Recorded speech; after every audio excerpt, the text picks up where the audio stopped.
Hello friends, welcome to your channel catalyst Soni and this is Soni Singh. चलिए start करते हैं class. सबसे पहले तो क्रिएटिविटी होता क्या है ये समझिए। हम लोग इसको पढ़ेंगे और इसके अकॉर्डिंग भी जाएंगे, लेकिन ऐसे अगर कॉमनली अगर इस वर्ड का आंसर देना हो क्रिएटिविटी का तो क्या होगा। तो देखिए, क्रिएटिविटी का मतलब होता है कुछ नया। बस सिंपल याद रखिएगा, कुछ नया करना, यूनिक, वो होता है क्रिएटिविटी। तो जब हम किसी भी चीज़ के साथ जो है कुछ नया करते हैं, कुछ क्रिएटिव, कुछ अपने दिमाग को लगा कर कुछ अलग उसके साथ करने का ट्राई करते हैं या करते हैं, तो उसे हम क्रिएटिविटी कहते हैं। ठीक है, ये हमारे टीचिंग में यानी कि हमारे एजुकेशन में काफ़ी इम्पॉर्टेंट है। ये एक तरह से हम बोलते हैं कि ये हमारे जो स्टूडेंट होते हैं, स्टूडेंट्स में एक ये लक्षण या एक विशेषता जो है होनी चाहिए, या फिर अगर नहीं होती है तो हम उसको जो है अलग अलग मैथोलॉजी और अलग अलग जो है टीचिंग टेक्निक के थ्रू जो है ये डेवलप करते हैं स्टूडेंट्स में। तो ये क्रिएटिविटी जो है एजुकेशन में बहुत इम्पॉर्टेंट रोल प्ले करता है, और ये स्टूडेंट्स में जो है हम डेवलप करते हैं। कुछ स्टूडेंट्स में जो है हेरिडिटी के थ्रू ही होता है, इनबॉर्न होता है, और कुछ में डेवलप करना पड़ता है। चलिए स्टार्ट करते हैं। अभी हम बुकीज लैंग्वेज के अकॉर्डिंग। सृजनात्मकता अंग्रेजी भाषा के क्रिएटिविटी नामक शब्द का हिंदी रूपांतर है। तो सबसे पहले तो हम सृजनात्मकता की बात करें तो ये इंग्लिश में इसको हम क्रिएटिविटी बोलते हैं। इसका मतलब क्या होता है? इसका अर्थ होता है सृजन या रचना करने की योग्यता। एबिलिटी टू क्रिएट समथिंग और to do something new with something. तो उसमें आपका जो है रचना कीजिए, क्रिएट कीजिए, और ये एबिलिटी अगर आपके अंदर है तो इसको हम क्रिएटिविटी कहते हैं। यह सृजन किसी भी क्षेत्र, किसी भी प्रकार का हो सकता है, जबकि मनोवैज्ञानिक दृष्टि से सृजनात्मकता का अभिप्राय व्यक्ति के उस गुण, योग्यता अथवा शक्ति से है जिसके द्वारा वो कुछ नवीन सृजन करता है। देखिए, जो मैं आपको बता रही थी, जो कॉमन लैंग्वेज में आपको बता रही थी कि जब हम किसी भी चीज़ के साथ कुछ नया करते हैं, नया क्रिएट करते हैं, नया सृजन करते हैं, उसे हम क्रिएटिविटी कहते हैं। वो एबिलिटी हमारे अंदर होती है तो उसे हम क्रिएटिविटी कहते हैं। ठीक है, अब यही जो है आप लोग को बुकीज लैंग्वेज में दिया गया है। अब इसमें जैसे फॉर एग्जांपल अगर हम देखें तो वैज्ञानिक जो आविष्कार करता है, नई कविता की जो रचना की जाती है, ये सब क्रिएटिविटी के अंतर्गत आती है। कुछ स्टूडेंट्स का ये क्वेश्चन है कि मैम क्वेश्चन आंसर के साथ करवाइए। तो मैं आपको बता दूं, ये जो क्वेश्चन है सृजनात्मकता जो है, ये अलग अलग तरीके से ये क्वेश्चन पूछा जा सकता है। जैसे पूछ दे कि सृजनात्मकता किसे कहते हैं, या इससे आप क्या समझते हैं, या फिर सृजनात्मकता लिख करके छोड़ दे जिसमें आपको नोट्स लिखना रहे। तो ये अलग तरीके से क्वेश्चन, हर एक टॉपिक को जो है हम 10 से 15 तरह से जो है उसको हम प्रेजेंट कर सकते हैं एज अ क्वेश्चन। वो जो है आपके एग्जाम में आ सकता है। तो मैं एक क्वेश्चन यहाँ पर अगर आपको लिख कर देती हूँ कि सृजनात्मकता किसे कहते हैं, तो क्या वह किसे कहते हैं अगर एग्जाम में नहीं आता है, मुझे नहीं पता कि कितने स्टूडेंट्स इसमें बहुत ब्रिलियंट है, मे बी कुछ स्टूडेंट्स हो सकते हैं, लेकिन इसमें ऐसे भी स्टूडेंट्स हैं जो कि अगर किसे कहते हैं अगर पूछ रहा है और एग्जाम में अगर ये पूछ दे कि सृजनात्मकता से आप क्या समझते हैं या सृजनात्मकता की व्याख्या करें, तो वहाँ पे कंफ्यूज हो सकते हैं। तो मैं ये रिस्क बिल्कुल नहीं लेना चाहती हूँ। आप जो है 10th के या 8th के या 7th के स्टूडेंट नहीं हो कि आपको मैं क्वेश्चन आंसर लर्न करवाऊँ।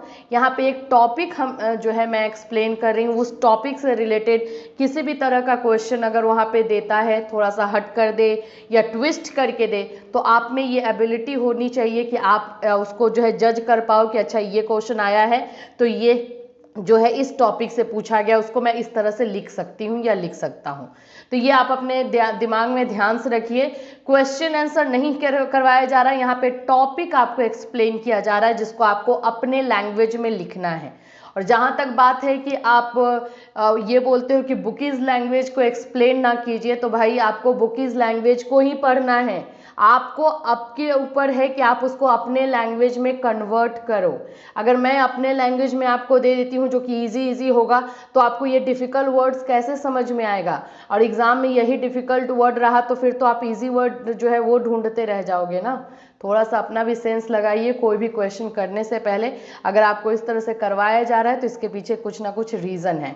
अदरवाइज़ मेरे पास नोट्स रेडी रहता है, मैं चाहूँ तो नोट्स से, जहाँ पे ये हम इतने डिटेल में जा रहे हो, 4 से 5 क्लास में आपका ये एक बुक जो है ख़त्म कर सकती हूँ। मेरा नोट्स इस तरह का रेडी है, लेकिन उससे आपको ज़्यादा बेनिफिट नहीं होगा फिर, क्योंकि ये अगर आपको क्वेश्चन एग्जाम में ये जहाँ पे जैसे अभिप्राय लिख दिया है, यहाँ पे सृजनात्मकता को मैं यहाँ पे रचना करके क्रिएटिविटी करके कर दूं, यहाँ पे योग्यता लिखा हुआ है, इसको मैं अलग वर्ड दे दूं जो इजी वर्ड, जो हमारा कॉमन बोलचाल की भाषा का वर्ड है वो मैं अगर दे दूंगी, तो आप इन सारे वर्ड्स का मीनिंग कैसे समझोगे? सो प्लीज़ अपना दिमाग खोलिए और सीखने का ट्राई कीजिए। इसमें जो है फ्लॉज ना निकालिए, एक्सेप्ट आपको इसी तरह से करना होगा। चलिए अब इसको हम और आगे डील करेंगे। यहाँ तक हमने ये समझा कि क्रिएटिविटी एक्चुअली में क्या होती है, क्रिएटिव क्या होता है, किसी भी चीज़ के साथ कुछ नया करना, नवीन सृजन करना, वो क्रिएटिव के अंतर्गत आता है, सृजन तक आता है। और जो हमारा ये ता लग जाता है ये आपका हो जाता है एडजेक्टिव। इसको हम क्या बोलते हैं? एडजेक्टिव, यानी कि इस काम को करने वाला, विशेषता बताया जा रहा है, तो ये क्रिएटिविटी हो जाता है।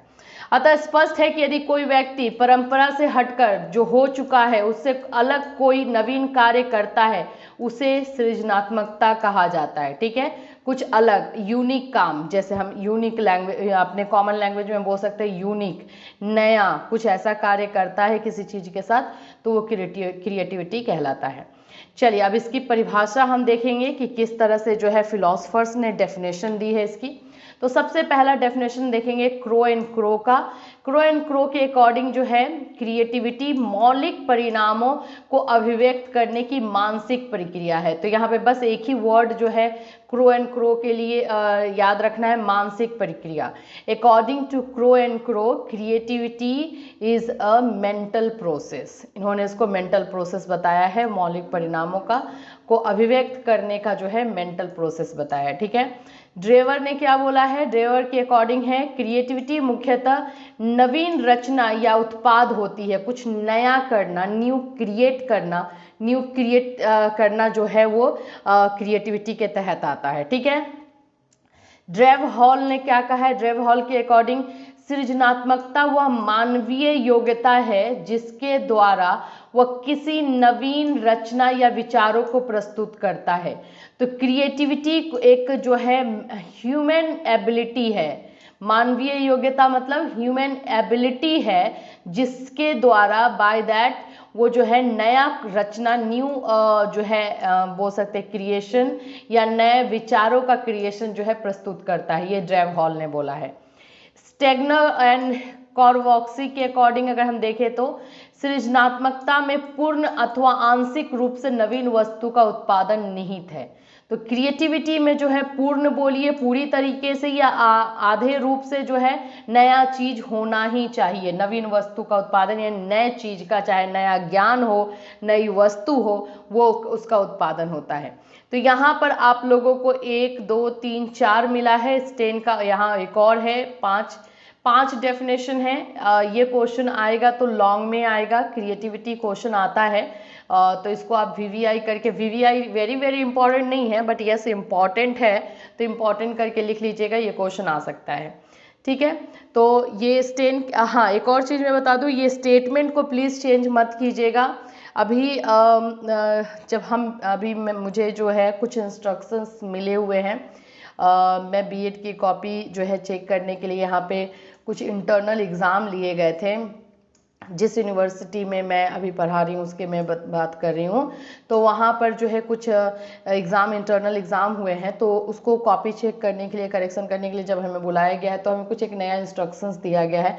उसमें एक और चीज़ बोला गया है कि जो हमारे फिलोसफर्स हैं, जितने भी फिलोसफर्स हैं, हर एक चीज़ में अलग अलग हैं, तो उनके जो स्टेटमेंट है उस स्टेटमेंट को बच्चा कैसे लिख रहा है या कितना समझ रहा है उसको आप ध्यान दीजिएगा।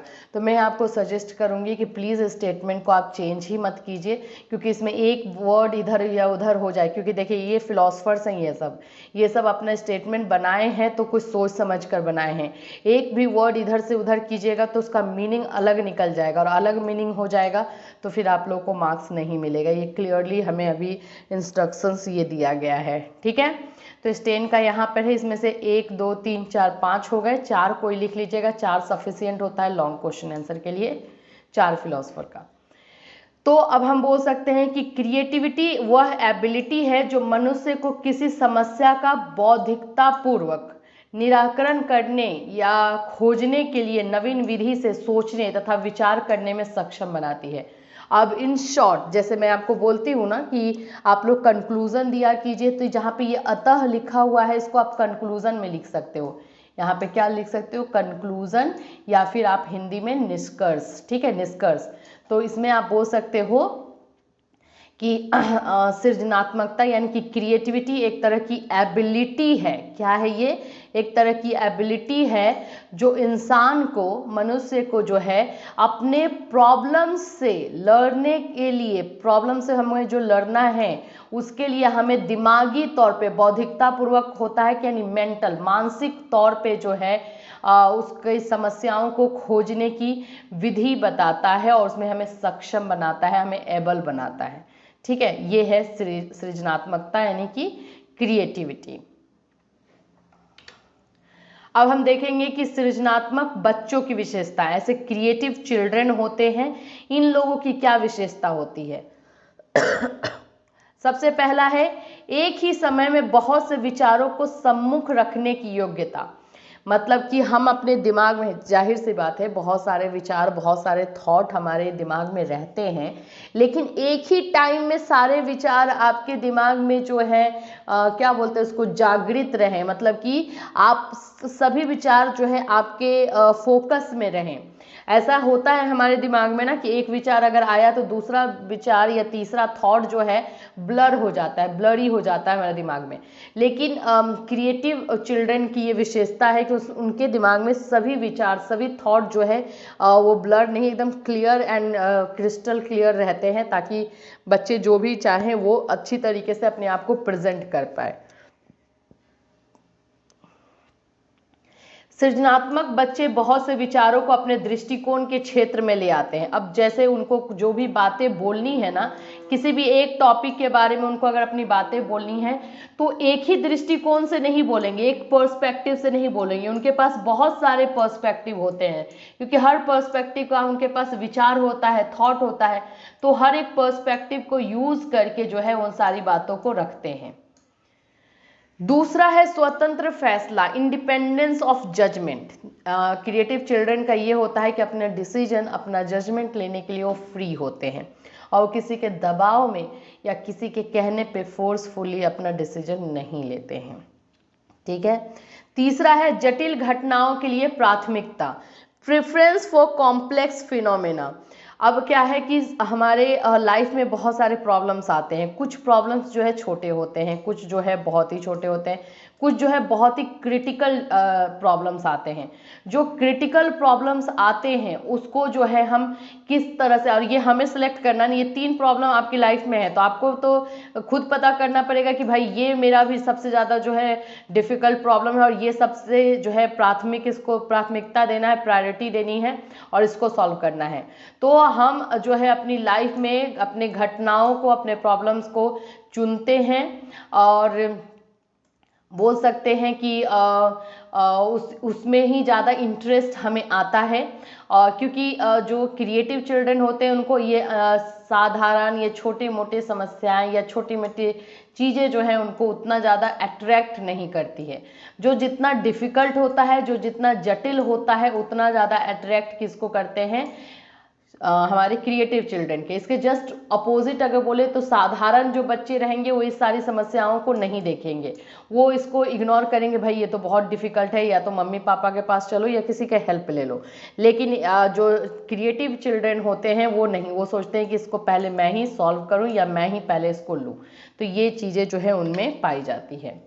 फिर होता है सेल्फ असर्टिवनेस, स्वाग्रह। ये क्या होता है? सृजनात्मक बच्चे अपने गुणों और त्रुटियों से भली भांति परिचित होते हैं, मतलब उन्हें पता रहता है कि उनमें क्या कमी है, उनका वीकनेस क्या है, उनका स्ट्रॉन्ग पॉइंट क्या है, वो अपने आप को अच्छी तरीके से जानते हैं। 5th नंबर है विरोधी तत्वों के एकीकरण की योग्यता, ability to integrate diverse element. समाज में विभिन्न प्रकार के बच्चे रहते हैं, भिन्न भिन्न वातावरण है और अनगिनत जो है विचारधाराएं हैं। सृजनात्मक बच्चे अपनी योग्यता से इन विरोधी तत्वों को लड़ी में पिरोने की योग्यता रखते हैं। देखिए, जब आप कुछ अलग करते हो ना, क्रिएटिविटी का मतलब ही होता है कुछ अलग करना, राइट, कुछ नया करना। तो जब आप ऐसा करते हो तो आप खुद अपने रियल लाइफ से इसको कनेक्ट करना, तो आप जब कुछ नया करने जाते हो तो आपकी लाइफ में बहुत सारे ऐसी बाधाएं, ऐसे बहुत सारे डिफ़िकल्टीज उत्पन्न करने वाले बहुत सारे लोग भी आ जाते हैं और वो सारी जो है डिफ़िकल्टीज भी आ जाती है।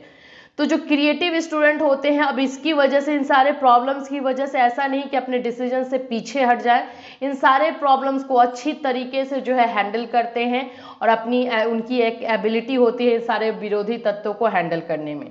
तो ये जो है क्रिएटिव चिल्ड्रन की विशेषता है। शक्ति का ऊंचा स्तर, हाई एनर्जी लेवल। सृजनात्मक बच्चों में शक्ति और विशेष रूप से सोचने की शक्ति उच्च कोटि की होती है। जो क्रिएटिव स्टूडेंट होते हैं, जो क्रिएटिव चिल्ड्रन होते हैं, उनमें जो सोचने का, जो ये तो प्रूफ हुआ है, जो उनमें सोचने का लेवल होता है वो बहुत ही हाई होता है। वो एक ही चीज़ को अलग अलग तरीके से सोचते हैं और उसके बाद उसका जो है कंक्लूजन निकालते हैं। तो इनका लेवल, जो थिंकिंग लेवल होता है, वो काफ़ी हाई होता है। रुकावट का अभाव तथा कल्पना की स्वतंत्रता। सृजनात्मक बच्चों का चिंतन स्पष्ट तथा बाधा रहित होता है। सृजनात्मक बच्चे स्वतंत्र कल्पना के मालिक होते हैं। देखिए, इनमें इनका क्या है कि किसी भी तरह का ये जो सोच रहे, जैसे अभी हमने पढ़ा भी था, आगे हमारा एक पॉइंट भी था कि वो डिसीजन लेने में स्वतंत्र होते हैं, किसी के दबाव में नहीं लेते हैं कोई भी चीज़। तो वही चीज़ इनमें है कि कोई इनको रोक नहीं सकता, किसी भी तरह की प्रॉब्लम जो है इनको नहीं रोक सकती। इनका जो इमेजिनेशन लेवल होता है वो काफ़ी हाई होता है और वो फ्रीली जो है सब कुछ सोचते हैं और करते हैं। अभी ये देखिए, इनमें सृजनात्मक बालकों में निम्नलिखित विशेषताएं पाई जाती हैं। निर्णय करने की स्वतंत्रता, जो हमने वहां पे पढ़ा, चिंतन की स्वतंत्रता है, इंडिपेंडेंट थिंकिंग है, विश्वास, साहसिकता, कॉन्फिडेंट रहते हैं और किसी भी तरह का जो है डिफिकल्टीज लेने से पीछे नहीं हटते हैं। जिज्ञासा, क्यूरियस रहते हैं, हर चीज को जानने के लिए, हर चीज के पीछे का कारण जानने के लिए जिज्ञासा इनमें रहती है। विजनरी होता है, काल्पनिक होते हैं, इमेजिनरी पावर इनका बहुत ये हाई रहता है। अगर कोई समस्या है, कोई भी प्रॉब्लम है, तो उसको हाइपोथेटिकल सिचुएशन में ले करके, मतलब एज्यूम करके भी उसका सॉल्यूशन निकाल लेते हैं। जिम्मेदारी की भावना, सेंस ऑफ रिस्पॉन्सिबिलिटी होती है इनके अंतर्गत, इनके अंदर। नैतिक हलों को स्वीकारने की अनिच्छा, unwilling to accept routine solution. जो बोलते हैं ना, हम लोग डेली रूटीन फॉलो करते हैं, तो वो चीजें इनको पसंद नहीं होती है। सृजनात्मक बच्चे आसानी से समस्याओं के नैतिक हल को स्वीकार नहीं करते, वे लकीर के फकीर नहीं होते। कार्यों में लीनता, become preoccupied with task. सृजनात्मक बच्चे जब कार्य आरंभ करते हैं तो वे कार्य में पूर्ण रूप से लीन हो जाते हैं। चालू कार्य में वो अपनी समस्त मानसिक शक्तियां केंद्रित कर देते हैं। तो देखिए, जैसे क्रिएटिव बच्चे जो होते हैं, इनके अंदर जो क्रिएटिविटी होती है, वो अपने काम को, जो भी काम करते हैं उसमें फुल्ली डेडिकेटेड होकर करते हैं, फुल्ली लीन होकर करते हैं, फोकस अपना नहीं हटाते हैं और पूरी तरीके से अपनी मेंटल एबिलिटी, फिजिकल एबिलिटी उसमें लगाकर उसको कंप्लीट करते हैं। 9th नंबर है विचारों तथा क्रियाओं में मौलिकता। जो भी काम करते हैं वो ओरिजिनल होता है, किसी को कॉपी नहीं करते हैं। उच्च स्तरीय ध्यान तथा सतर्कता, हाँ ऑफकोर्स उनका जो लेवल होता है वो काफ़ी हाई होता है, लेकिन केयरफुल भी बहुत रहते हैं, अलर्ट रहते हैं। समस्याओं के प्रति उच्च स्तरीय संवेदनशीलता, जो भी प्रॉब्लम्स आती है उसके लिए बहुत ही सेंसिटिव रहते हैं और बहुत ही केयरफुली जो उसको हैंडल करते हैं। दूरदर्शिता की अधिकता यानी एबंडेंट जो है फोरसाइटेडनेस, इसका मतलब है कि वो सिर्फ और सिर्फ अभी के आज के चीज़ों को देख करके डिसीजन नहीं लेते हैं। कोई भी समस्या, कोई भी प्रॉब्लम अगर आती है तो उसका जो है दूर तक सोचते हैं कि ये चीज़ जो है कहाँ तक और कैसे जा सकती है। जटिलता, विषमता तथा स्वतंत्र विचारों को प्राथमिकता, जो कॉम्प्लेक्सिटी होती है उसको पहले लेते हैं। जैसे अभी हमने पढ़ा भी ना कि जो सबसे डिफ़िकल्ट चीज़ें होती हैं वही उनको अट्रैक्ट करती है, चाहे डिफ़िकल्ट प्रॉब्लम हो, डिफ़िकल्ट कोई काम हो, वो अट्रैक्ट करती है उनको। उनका जो है सोचने का जो तरीका होता है वो फ्री होता है, ओपन माइंड होता है। अभिव्यक्ति की धारा प्रवाहिता, फ्लुएंसी इन एक्सप्रेशन, जो भी उनकी जो सोचने की तरीका होता है या फिर अपने आप को जो रखने का तरीका होता है वो पूरी तरीके से फ्लुएंट होता है, उसमें कोई प्रॉब्लम नहीं होती है। समृद्ध कल्पनाशीलता, जो उनका इमेजिनेशन पावर होता है फुल्ली, मैंने आपको बताया ना कि अगर कोई प्रॉब्लम उनको सॉल्व करना रहता है तो हाइपोथेटिकल सिचुएशन को लेकर के। देखिए हाइपोथेटिकल सिचुएशन का मतलब होता है, मान लीजिए ये समस्या आपके सामने आई है तो इसका अगर आप ये डिसीजन लेते हो तो क्या होगा, ये वो लोग सोच लेते हैं, वो इमेजिन कर लेते हैं कि अच्छा ये अगर हम डिसीजन लेते हैं तो यहाँ पर जाएगा, अगर ये डिसीजन लेते हैं तो यहाँ जाएगा। तो ये बोलता है हाइपोथेटिकल सिचुएशन, यानी कि सोच करके जो नहीं हुआ है उसके बारे में भी सोच करके डिसीजन लेना, तो वो ऐसा कर लेते हैं। संबंधों को पहचानने और निर्णय लेने की तीव्र योग्यता, विस्तार की तीव्र योग्यता, अधिगम के स्थानांतरण की तीव्र योग्यता, फिर है सौंदर्य बोध की समृद्ध पहचान तथा उच्च सौंदर्यात्मक मूल्य, अधिक प्रगतिशील, स्वायत्त, निर्भीक, साधन संपन्न, स्वाग्रही, आत्मनिर्भर, आत्म स्वीकृति, साहसी, नैसर्गिक, दायित्व, सजगता, सब कुछ वही पॉइंट है। यहाँ पे 15 पॉइंट्स तक आप लोग कीजिएगा, ये सब एक्स्ट्रा पॉइंट्स है। फिर भी अगर आप लोग मान लीजिए कि इधर से कोई पॉइंट भूल जाते हो तो ये सारे पॉइंट्स आप कर सकते हो, ठीक है। अब हम एज अ टीचर हमारे पास ये क्वेश्चन आता है कि हम ऐसे बच्चों को आइडेंटिफाई कैसे करेंगे, कैसे पहचानेंगे। तो सबसे पहला तरीका कि जो हमने अभी विशेषताएं पढ़ी, वो सारी विशेषताएं अगर हम किसी बच्चे में दिखती है तो फिर हमें समझ लेना होगा कि ये क्रिएटिव स्टूडेंट है या क्रिएटिव चिल्ड्रन है। तो यह व्यक्तिगत शिक्षा में सहायक है। देखिए पहचान की आवश्यकता, निम्न कारणों से सृजनात्मक बच्चों की पहचान की, यहाँ पे पहले अति आवश्यक, कि क्यों जरूरी है कि आइडेंटिफाई करना ऐसे बच्चों के लिए। तो अगर ऐसे बच्चों को आप आइडेंटिफाई करते हो तो उसको पर्सनली उसको जो है कि किस तरह का एजुकेशन देना है, कैसी टीचिंग करनी है, ये हम समझ पाते हैं। तो यहाँ पे ये बोल सकते हो कि जो सृजनात्मकता की आइडेंटिफिकेशन है उसकी क्या ज़रूरत है, किन कारणों से जो है ये आइडेंटिफिकेशन किया जाता है। यह कक्षा में निदानात्मक प्रोग्राम यानी रेमेडियल प्रोग्राम्स के प्रबंध करने में सहायक है। जब हम इस तरह की जो है पहचान का जो भी एक्सपेरिमेंट करते हैं तो इसमें हम लोगों को बहुत सारे ऐसी समस्याएं, ऐसी चीज़ें हमें मिलती है जिसका जो है हमें उपचार या रेमेडियल जो है क्लास प्रोग्राम तैयार करना पड़ता है। यह मानवीय मन तथा व्यक्तित्व को समझने में सहायक है। ये किसी भी इंसान के मन या उसकी पर्सनालिटी को समझने में हेल्पफुल है। ये बोधात्मक तथा सौंदर्यात्मक विकास के निर्देशन में सहायक है। किसी भी बच्चे का मानसिक और उसका जो है शारीरिक या फिर उसका बोले उसका संवेगात्मक यानी इमोशनल सभी तरह का विकास करने में सहायक है। यह प्रोग्रामों, उत्पादों और प्रक्रियाओं के मूल्यांकन में सहायक है। यह भविष्य निर्देशनों की आवश्यकता पर बल देने में सहायक है। तो क्यों आवश्यक है ये यहाँ पे है, 6 पॉइंट्स है। अब हम देखेंगे कि इसकी विधियां क्या हैं, कौन सी प्रक्रिया है जिसके द्वारा जो है हम सृजनात्मक बच्चों की पहचान कर सकते हैं। तो शैक्षिक, कलात्मक, मैकेनिकल एवं वैज्ञानिक आदि विभिन्न क्षेत्रों में सृजनात्मक बच्चों की पहचान के लिए हम परीक्षणात्मक तथा अपरीक्षणात्मक यानी नॉन टेस्टिंग दोनों तकनीकों का प्रयोग कर सकते हैं। पहला तो है टेस्ट के द्वारा। कौन कौन से टेस्ट किए जा सकते हैं? देखिए, दो तरह से जो है हम क्रिएटिव बच्चों को जो है फाइंड आउट कर सकते हैं। पहला जो है टेस्टिंग के द्वारा, ठीक है, और दूसरा जो है हमारा नॉन टेस्टिंग के द्वारा। तो अभी हम पहले टेस्टिंग का देखेंगे। कॉलेज के विद्यार्थियों के लिए गिलफोर्ड तथा मैरीफोल्ड के सृजनात्मक परीक्षण, ये जो नाम है गिलफोर्ड और मैरीफोल्ड के जो है ये टेस्ट है, ये इसमें क्या है, धारा प्रवाहिता यानी फ्लुएंसी, हम ये चेक करेंगे कि बच्चों में जो है फ्लुएंसी है या नहीं। फिर देखेंगे फ्लेक्सिबिलिटी, उनकी सोच में, उनकी बातों में, उनके जो है थॉट में ये फ्लेक्सिबिलिटी, लोचशीलता है कि नहीं, चेंज होता है या नहीं। फिर मौलिकता है या नहीं, जो वो चीज़ बोल रहे हैं वो ओरिजिनल है, उनका अपना है, जेन्युइन है, या किसी का कॉपी करके वो बोल रहे हैं। फिर है समस्याओं के प्रति अति संवेदनशीलता, किसी भी प्रॉब्लम में उनको डालने पे वो किस तरह से रिएक्ट कर रहे हैं, प्रॉब्लम को लेकर के सेंसिटिव है या नहीं। जैसे मैंने आपको बताया था ना कि पहले जो हमारी विशेषता है हम उसी में से चेक करते हैं कि ये सारी चीज़ें उनमें है कि नहीं। तो ये सारी चीज़ें जो है अकॉर्डिंग टू गिलफोर्ड और मैरीफोल्ड क्रिएटिव टेस्ट के द्वारा जो है हम ये सारी चीज़ें चेक करते हैं कि बच्चे में है या नहीं। सिमेंटिक विस्तार, यानी कि जो उनका एलोबरेशन है, जो एक्सप्लेनेशन का तरीका है वो किस तरह का है, डिटेल में करते हैं या ऊपर ऊपर करते हैं।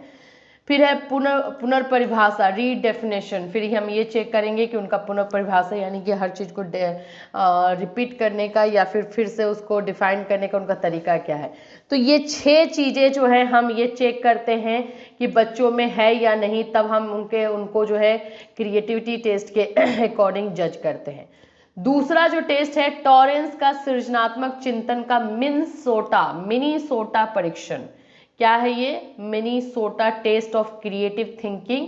यह परीक्षण प्रवाहत्मकता यानी फ्लुएंसी, फ्लेक्सिबिलिटी, ओरिजिनलिटी तथा विस्तार यानी एलोबरेशन को निम्नलिखित उप परीक्षणों द्वारा मापता है। यानी सारी चीज़ों को देखिए, आप एक चीज नोटिस करेंगे कि क्रिएटिव स्टूडेंट्स में इन्हीं चीज़ों को मापा जा रहा है। फ्लुएंसी को देखा जाता है, फ्लेक्सिबिलिटी देखा जाता है, ओरिजिनलिटी देखा जाता है, एलोब्रेशन देखा जा रहा है, यही सारी चीज़ें।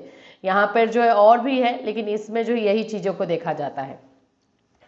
आकृति पूर्ति परीक्षण, फिगर कॉम्प्लेशन टेस्ट, वृत्त परीक्षण टेस्ट, उत्पाद सुधार कार्य यानी असाधारण प्रयोग, अनयूजुअल यूजेस।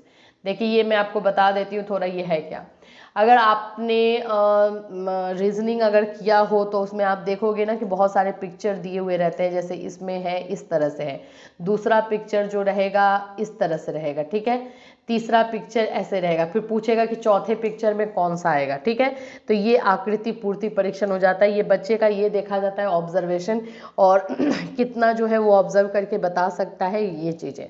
वृत्त परीक्षण भी कुछ सर्कल जो है इसी तरह से, कौन सा सर्कल है, कैसे है, सेमी सर्कल है, ये किस तरह से है, परिधि क्या है, ये सारी चीज़ें इसमें बताई जाती है।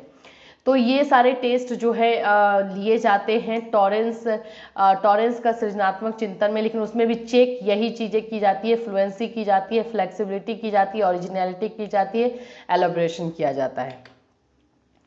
तीसरा जो है गेटजेल तथा जैक्सन द्वारा परीक्षण। अपनी खोज में उन्होंने 5 भिन्न सृजनात्मकता के मापों का प्रयोग किया है। पहला है शब्द साहचर्य परीक्षण यानी वर्ड एसोसिएशन टेस्ट। ये क्या है? परीक्षार्थियों को अधिक से अधिक परिभाषाएं देने और उन्हें विभिन्न समूहों में रखने के लिए कहा जाता है। ये तो थोड़ा सा नया है गेटजेल एंड जैक्सन का, जो कि इस तरह से किया जाता है, किसी भी चीज़ को जो है अलग अलग तरीके से परिभाषा देना, उनको अलग अलग कैटेगरी में रखना। दूसरा है वस्तु परीक्षणों के उपयोग। विद्यार्थी को एक साधारण वस्तु के जितने उपयोग वह दे सकता है देने के लिए कहा जाता है। मतलब कोई भी एक चीज दे दी जाती है, उससे पूछा जाता है कि इसके क्या क्या उपयोग हो सकते हैं। छिपी आकृति परीक्षण, जो मैंने अभी आपको बताया, हिडन शेप्स टेस्ट, जो कि शेप को लेकर के रहता है। 3 विभिन्न अंत, 3 डिफरेंट एंडिंग्स। इसमें विद्यार्थी से कहा जाता है कि वो अधूरी 3 लोक कथाओं के 3 विभिन्न अंत सुझाए, यानी कि उसका जो है एंडिंग पॉइंट, जो क्लाइमेक्स बोलते हैं, वो बताए। तो उसमें क्रिएटिविटी की तो जरूरत पड़ेगी ना, ये काफी अच्छा है।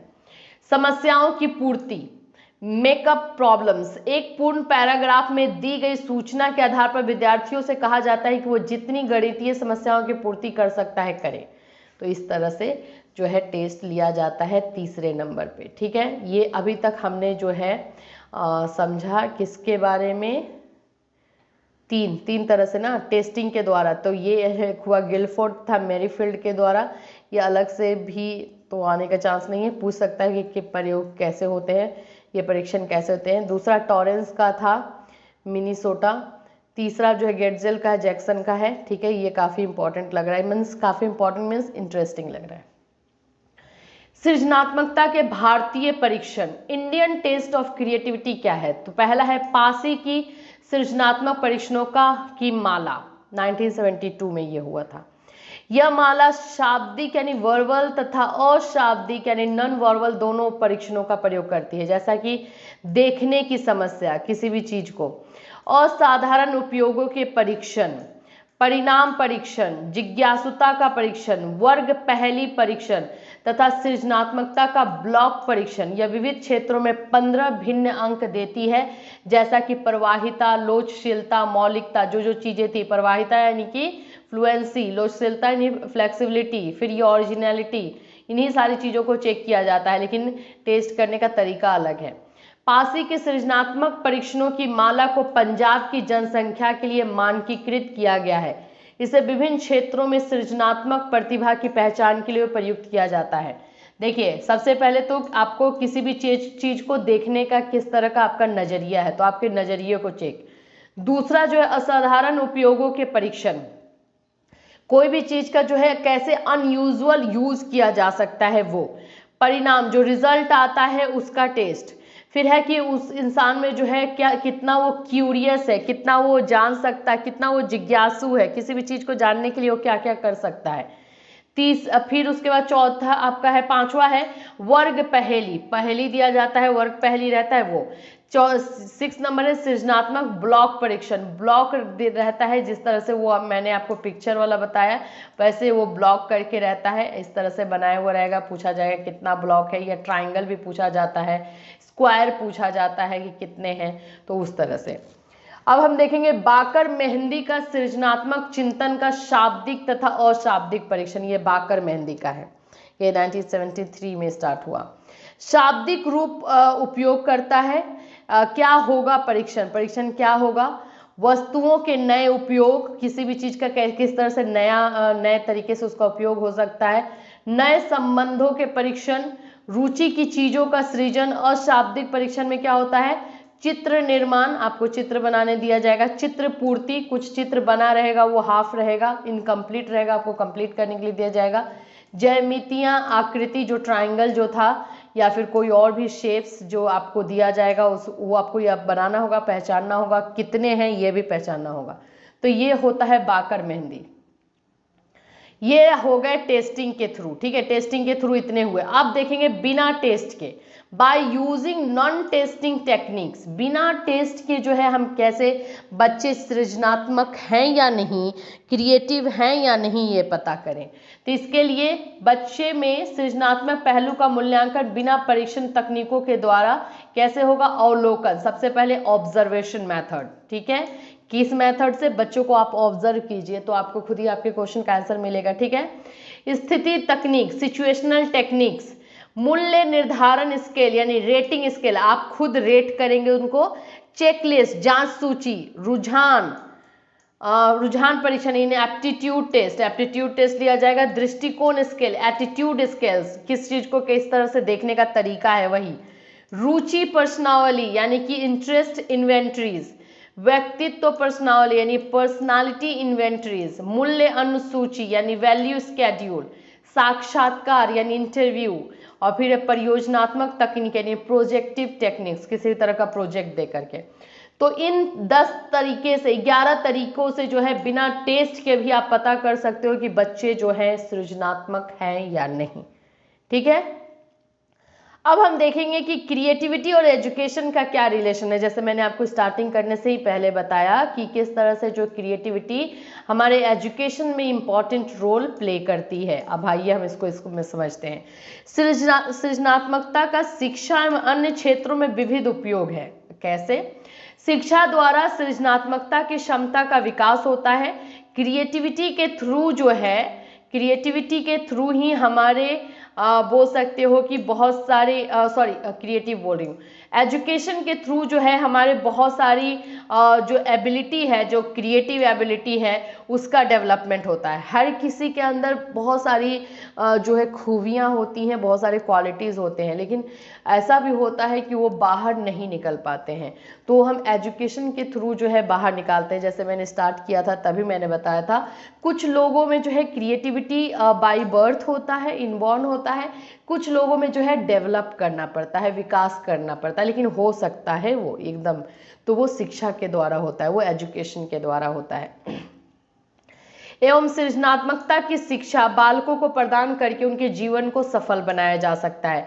प्रत्येक बालक में सृजनात्मकता पाई जाती है, किसी में कम और किसी में ज्यादा। इस प्रकार शिक्षा एवं सृजनात्मकता में घनिष्ठ संबंध है। अब इसमें टीचर का क्या रोल हो जाएगा?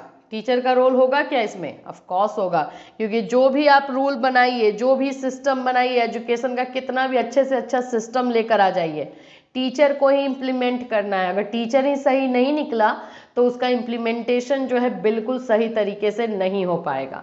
तो टीचर का रोल तो हम सब जानते ही हैं। कक्षा में शिक्षक छात्र को जो कुछ भी अध्ययन कराए उसमें समस्या के स्तरों की पहचान का शिक्षण अनिवार्य रूप से होना चाहिए। छात्र यह अवश्य जाने कि समस्या का स्तर क्या है। स्टैनली का कथन है कि समस्या समाधान की योग्यता दो पदों पर निर्भर है, एक व्यक्ति की सीखने की या अधिगम पाने की बुद्धिवादी क्षमता और बुद्धि, और दूसरा है कि उक्त व्यक्ति ने क्षमता के भीतर अधिगम पा लिया है। देखिए, क्लासरूम में क्रिएटिविटी अगर बच्चों में लानी है तो लाएगा कौन? टीचर लाएगा।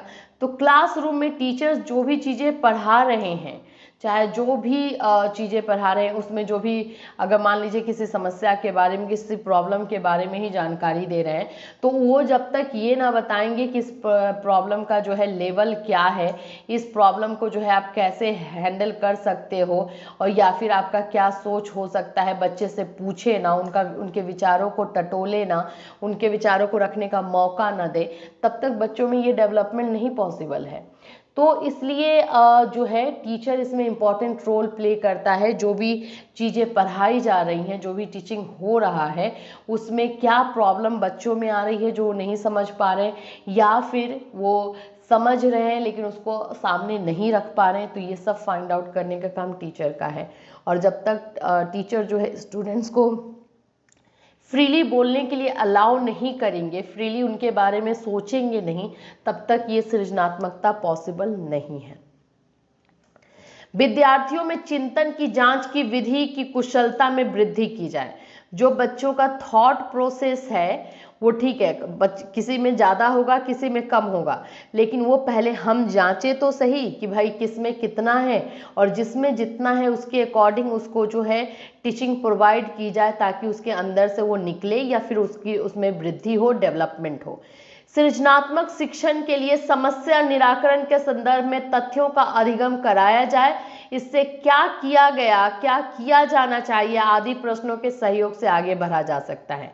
अब क्रिएटिविटी निकालने के लिए, क्रिएटिव टीचिंग के लिए बच्चों को जो है समस्या में आप खुद डालिए और उस समस्या का जो है निराकरण वो खुद से करें, उसको सॉल्व वो खुद से करें, और वो जो कर रहे हैं कितना सही है, या उन्होंने जो किया वो कितना सही है, या फिर क्या उनको करना चाहिए, ये सभी चीज़ों का उनको ज्ञान दे ताकि उनकी क्रिएटिविटी खुले।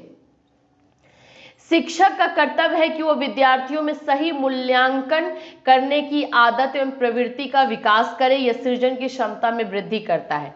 टीचर्स की ये ड्यूटी होती है कि बच्चों में, स्टूडेंट्स में जो है सही मूल्यांकन, एग्जैक्टली जो करेक्ट इवेल्युएशन होता है वो खुद भी करे और उनको करने की आदत डाले। वो खुद से जो है बच्चे जो हैं अपने आप से जो है अवेयर हो कि हाँ मेरे में ये कमी है, मैंने ये क्या। अब ऐसा नहीं कि आपको जो है 5 मार्क्स आना चाहिए लेकिन टीचर तो आपको खुश करने के लिए भाई 10 आउट ऑफ 10 दे दिया कि हाँ 10 नंबर, तो आप खुश हो जाओगे। नहीं, आपको में बच्चों में ये चीज़ें हमें डेवलप करनी है कि जब वो 5 डिजर्व करता है तो वो खुद बोले कि हाँ नहीं सर, नहीं मैम, ये मेरे पास जो है 5 ही आना चाहिए, मेरे में ये मिस्टेक है, ये कमी है, ये गलती है। तो ये चीज़ों का जो है डेवलपमेंट बच्चों में करवाना चाहिए, ये क्रिएटिविटी को आगे जो है बढ़ाता है। नेक्स्ट है सृजनात्मकता शिक्षण के लिए मौलिकता की उद्भावना को विकसित करने के लिए प्रदान करनी चाहिए। जो क्रिएटिविटी है बच्चों में ओरिजिनलिटी को जो है वो उत्पन्न करे। जैसे कि हमने अभी देखा कि क्रिएटिविटी का एक बहुत इंपॉर्टेंट पार्ट है ओरिजिनलिटी, किसी को कॉपी ना किया जाए। तो बच्चे जो हैं ऐसा नहीं हो कि जिसका अच्छा हो रहा है या तारीफ जिसकी हो रही है उसी को कॉपी करें, ये चीज़ बच्चों में बिल्कुल नहीं होनी चाहिए। उनको आपको ये सजेस्ट करना, ये टीचर की ये ड्यूटी होती है कि उसको सजेस्ट करे कि ओरिजिनल रहो, जो तुम्हें समझ में आ रहा है, जो तुम्हें लग रहा है वो चीज़ें बताओ। तो ओरिजिनलिटी को जो है वो ज़्यादा से ज़्यादा प्रमोट करना, ज़्यादा से ज़्यादा इनहेंस करना। तो लास्ट में हम ये कह सकते हैं, ये अंत में जो लिखा हुआ है इसको हम क्या बोलेंगे, कंक्लूजन या निष्कर्ष। निष्कर्ष जरूर देंगे हम, याद रखिएगा। निष्कर्ष वाला टॉपिक मैं हर जगह लेकर आ रही हूँ क्योंकि मुझे पता है इसका इंपॉर्टेंस अभी थोड़ा ज़्यादा हो रहा है। तो लिख सकते हैं निष्कर्ष यहाँ पे दे करके 2 डॉट दे दीजिएगा और उसके बाद लिखिए अंत में यह कहा जा सकता है कि लचीला पाठ्यक्रम, विद्यार्थी परिषदों के माध्यम से लोकतांत्रिक प्रशासन, अच्छी प्रकार से व्यवस्थित वैज्ञानिक रुचियां, मैगजीन, ड्रामे, वाद विवाद तथा अन्य सांस्कृतिक गतिविधियां, भ्रमण तथा सैर सपाटा आदि का प्रयोग लाभदायक विधि से किया जा सकता है। ये सारे जो है हमारे हैं, एक तरह से आप सोच सकते हो मैथोलॉजी है बच्चों में क्रिएटिविटी को डेवलप करने के लिए, ताकि विद्यार्थियों की अभिव्यक्ति के अवसर प्रदान किए जा सके। शैक्षिक आयोजकों द्वारा परीक्षा की विधि तथा पाठ्यक्रम में अनेक परिवर्तन किए जाने की आवश्यकता है, किंतु सबसे अधिक महत्वपूर्ण एक सृजनात्मक अध्यापक है जो कि पढ़ाने में आनंद अनुभव करता है, पढ़ाते समय किसी पर एहसान नहीं करता। सबसे इम्पॉर्टेंट तो रियली में हमारा एक टीचर है जो कि हमें हर चीज़ से सेंटर वही है, सेंटर में जो हमें जो है हर तरफ से जोड़ता है, हमें हमारी क्रिएटिविटी से जोड़े, हमें हमारे पढ़ाई से जोड़े, हमें हमारे जो है सामाजिकता से जोड़े। हर चीज़ का डेवलपमेंट जो है टीचर के थ्रू होता है। तो टीचर जो है एक क्रिएटिव होना चाहिए, तभी वो गुण जो है वो क्वालिटी जो है स्टूडेंट्स में डेवलप कर पाएगा। तो फ्रेंड्स ये रहे आज के क्लास क्रिएटिविटी से। क्रिएटिविटी इंपॉर्टेंट टॉपिक है। फिर मिलूंगी, till then have a nice day.